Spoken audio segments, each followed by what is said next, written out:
Good morning, everybody. Dave Walker here with the B to SMB Institute. And yes, you may be viewing this in the evening, but it's morning here. So it's great to see you all. And I'm really pleased to welcome Wendy Kaplan Carroll.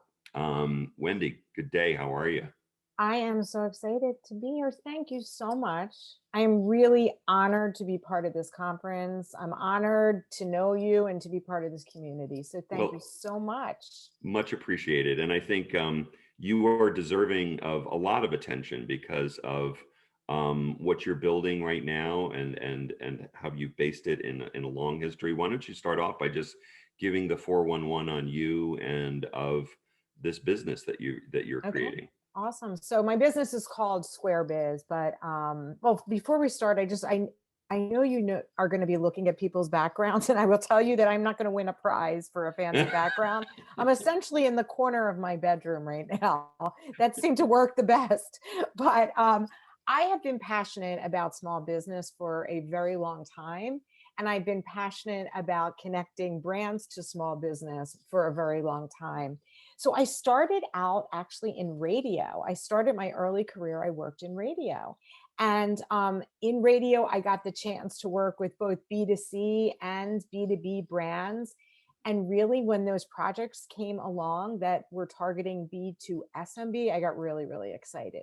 And that's kind of how it all started. So my job in radio at the time was basically, Wendy, come up with strategies for these brands to reach small business owners. So we would take the influence that the radio held, right? So getting DJs to talk about products and services, and we would, amplify that with events. So not to date myself, but I guess I have to, but like in the late 90s, early 2000s, I created some programs, the Black Entrepreneurs Forum, the Winning Women's Breakfast Series. I even did something called the Bite, the BYTE of the Big Apple. And this was in around 2001, 2000, when like tech was exploding, and we took Mhm. over some space at Madison Square Garden, and we started showcasing these tech companies that were trying to get funding as well as help small businesses. In 2003, I met somebody named Rob Levin, and shout out to Rob because Rob Levin actually introduced me to the B to SMB Institute. But Rob at the time was the founder and publisher of the New York Enterprise Report. So Rob and I teamed up for a client who had a request. So it was Aetna Insurance, and Aetna had a small business line, and they said, how can we use the influence that both the radio station and the New York Enterprise Report have, and how can we use that influence to connect to small businesses? So we put together a program that had features on the radio with Rob, who was the voice of small business, delivering the tips. And then we also did events throughout the five boroughs, and then ran traditional radio advertising as well. But at that point, I realized there was a core tactic to making this whole thing work, and that was connecting with local organizations. So we connected with the Manhattan Chamber of Commerce and the Bronx Chamber of Commerce and the New York Small Business Development Centers, and brought them into the promotion as well. So what we were doing was we were offering these organizations education for their membership, and then we were Mhm. also giving them media exposure. So that's when I got a taste of all this. And in Mhm. 2008, I joined the ranks of some of the greatest B2B SMB marketers around, and that was the team at Constant Contact. So this was 2008 when email marketing was exploding. Mhm. The team at the time was led by Gail Goodman, and I joined Eric Grove's team. Eric now, obviously with Alignable. And I had a small task. They gave me a very small region, New York City Metro. And my job was, Wendy, get in front of as many small business owners as you can through connections with chambers of commerce, scores, SBDCs, and get in front of them and educate small business owners on the power of email marketing. So it was an incredible experience. I was with Constant Contact for 10 years. I watched the brand grow, my position grew, and I ended up being part of the field's leadership, which expanded the program. We can talk a little bit more about that further down. but I had a dream and a goal in mind for myself to open an agency that would help brands connect to small business owners through the power of what we call trusted voices. So at Square Biz, we put together programs using these voices. These voices could be in the form of small business influencers. We also obviously create these programs with membership organizations and associations. And then my partner, who I know from radio, David Saul, we also use our background in radio, and we build campaigns using podcast influencers and radio audio influencers to deliver messages as well. We actually started the agency officially January 2020, right before the world Good changed. timing. Yeah, it really was great. But actually, it was a blessing in disguise because it did give us some time to sort of fine tune our strategy and reconnect. And, we're learning and growing and networking. But I will say, I am incredibly passionate about this space and this particular opportunity for brands to connect locally through the power of local organizations and trusted voices. What do you think are I think you've done a great job of explaining the history and kind of the discovery of the benefit of what you were doing along the way. That to kind of put it in simple terms, why should large enterprises care about connecting to small business locally in the first place? It's imperative. It really, really is. There's a couple reasons I thought about this, and I think three important reasons I'd like to point out. First of all, small businesses are getting hit with messages every single day. Use this, Mhm. try this, and they're busy, they're overwhelmed, they're not paying attention. Right. You've got to come up with a breakthrough strategy, and being able to get local and speak their language and become what I would like to say a little bit more foreground in the messaging is going to make an incredible difference.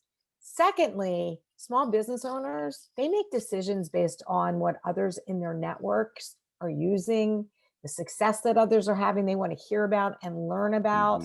Hmm. So that is a pivotal opportunity for a brand to sort of get into the in crowd, right? And that's going to help generate additional trust, engagement, and of course, sales and retention. And then critical to today, right now, local where I'm sitting is looking different from local where you're sitting, right? Right. Every city and town is operating differently. Hmm. And for a brand right now to have one message that implies that everybody's doing the business the same way is short-sighted. So being able to pivot locally and use local voices to actually match what's going on locally is going to have a huge impact as well.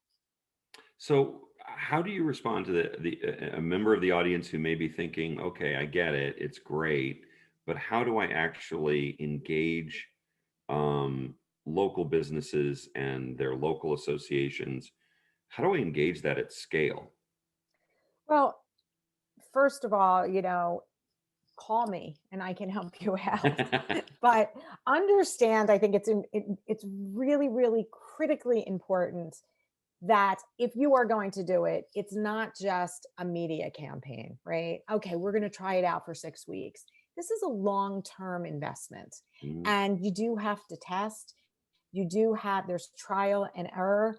I think one of the first recommendations would be to start building out a program where your customers currently are. So, sort of map geography, look at the map and pick those markets where you have a lot of customers already. Mhm. And then a couple things are going to happen. First of all, your customers are going to tell you, have conversations with them, find out what organizations that they belong to, Mhm. and they'll make referral introductions for you. But there's beauty in this because when you have your own customers already part of the associations that you're engaging with, they suddenly become your raving fans. Many, many years ago, I was doing a workshop on behalf of Constant Contact. I was at a chamber of commerce and I was talking, and suddenly hands were raised up and saying, everything she's saying is true because I'm a loyal customer and I love this Hmm. product. So Hmm. immediately I got people asking me for trials. So I Hmm. think having a strategy when you start scaling it is to start targeting specific markets where you already have a good base of customers. Also assign a team to this, an individual, depending on the size of your company, but have somebody really assigned to this initiative and really focused on optimizing this opportunity. You're going to want to determine your budgets. You're going to want to understand what you're going to offer. You have to offer these associations something to partner. It could be sponsorship dollars. Many associations are just they're looking for free tools. They're Hmm. looking for discounts for their membership. They Hmm. are all looking for education on your product. So start building a toolkit that's going to include an assessment of what really is going to make sense for you to be able to offer. We always build the playbook out for our customers. We also take a look at what you already have in place. Many people already have a resellers program in place. So Hmm. many of those tools and marketing communications can be repurposed for Hmm. programs such as this. But it's critical to research organizations. There are hundreds of thousands throughout the world, organizations that are catering to different businesses. Hmm. We did a program and we worked with the Farmers Market Association. We've worked with the Food Truckers Association. Of course, we work with Chambers of Commerce, the SCORE organization, the Small Business Development Centers. There's business improvement districts. So you can get, if you're looking for micro businesses, you want to put your time and investment in organizations where there's a lot of startups. Hmm. Perhaps you're, working with lawyers and accountants and marketing agencies and more service oriented businesses that have been around for a while. That's a Hmm. good place to work with your local chambers of commerce. So researching and like categorizing which are the right organizations is critical as well. Hmm.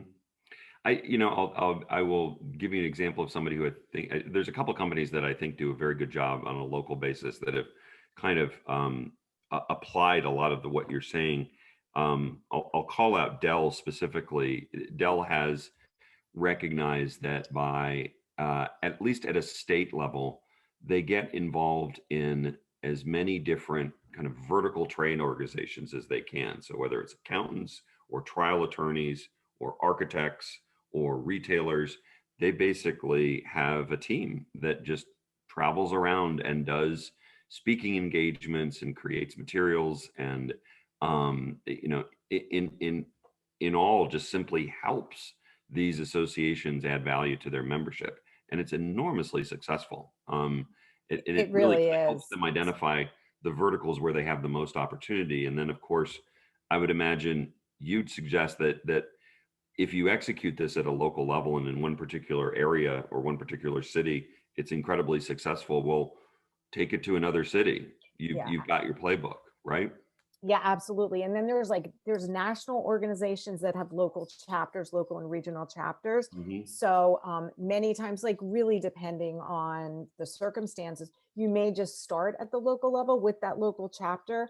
And Hmm. as a program begins to have success, that local chapter will introduce you to national or regional, who then you can scale and grow a little bit through those channels as well. So this is a human to human kind of program, so you're Hmm. developing relationships. That's why I'm saying it's critical not to think of this as a quick hit. It's a long Hmm. term. We're putting our feet in the sand and we're going to dig in and really Hmm. build these relationships and nurture them, because the benefits do pay off. What are some of the best practices that you've kind of learned along the way and applied along the way that are really answered the questions of reaching these associations, engaging them, earning their trust, participating in their events? What are some of the Yeah, best practices you've you practiced? almost named some of them. Okay. Um, well, first of all, it's about people and about trust, and organizations are really excited to hear from brands, but Hmm. brands that really are saying, we want to do more than just write you a check.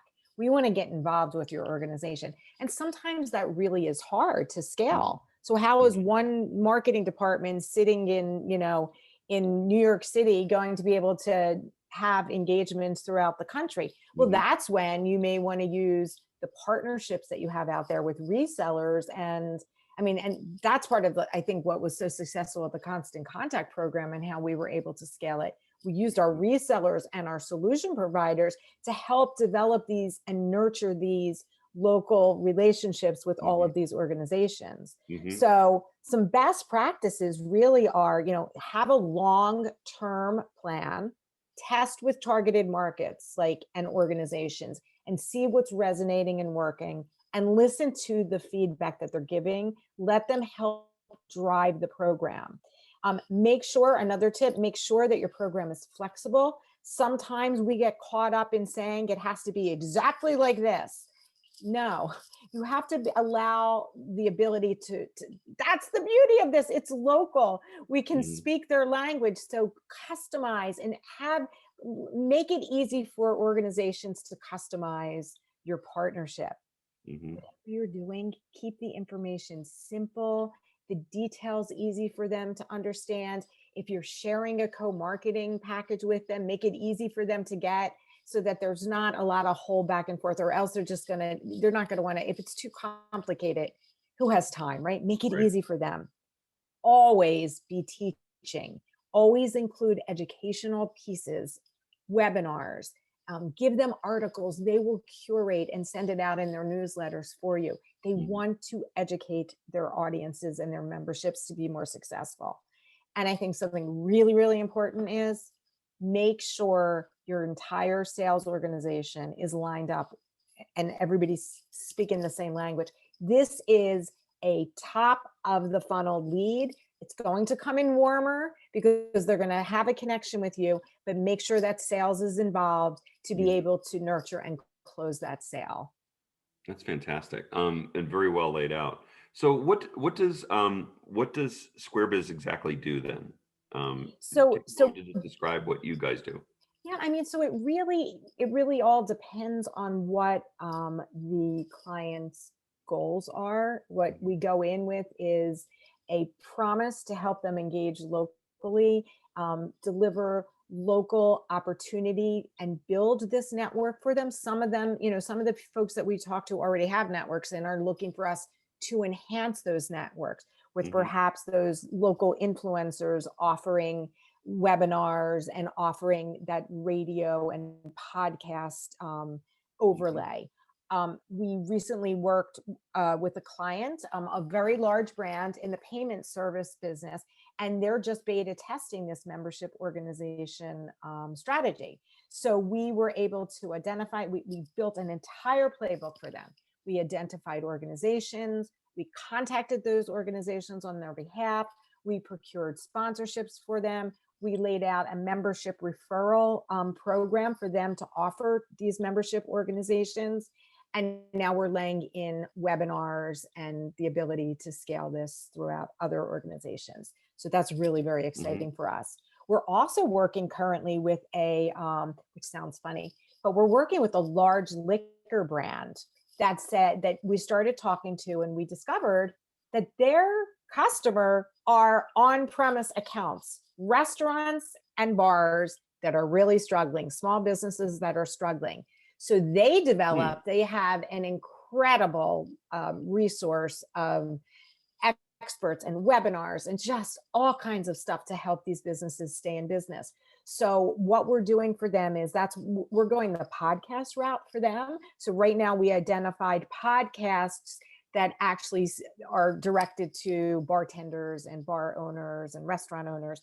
They're delivering the tips on the radio, and then the next step is we're going to be doing a series, we're talking about doing a series of local webinars with some small business development centers who Mhm. are looking towards helping local bars and restaurants stay in business. So, all kinds of good stuff. But again, what we want to do is help be that local conduit for you. Mhm. Um, Not a lot of people have the experience of doing this. And again, I learned this through my days in radio, working with organizations, but then at Constant Contact, it was what we did there, I am so proud of the team and what we all did. You know, we Mhm. ended up in 2015 or 16, we counted that we actually educated over 1 million small businesses in Wow. person doing Mhm. these workshops. And that was a collaboration of our partners getting out there, our authorized local experts speaking, and our internal teams. And most of those, I would say 99% of those engagements were with local organizations such as chambers of commerce and SCORE and the small business development centers. So it was really, really impactful for brand building and then for customer, customer acquisition.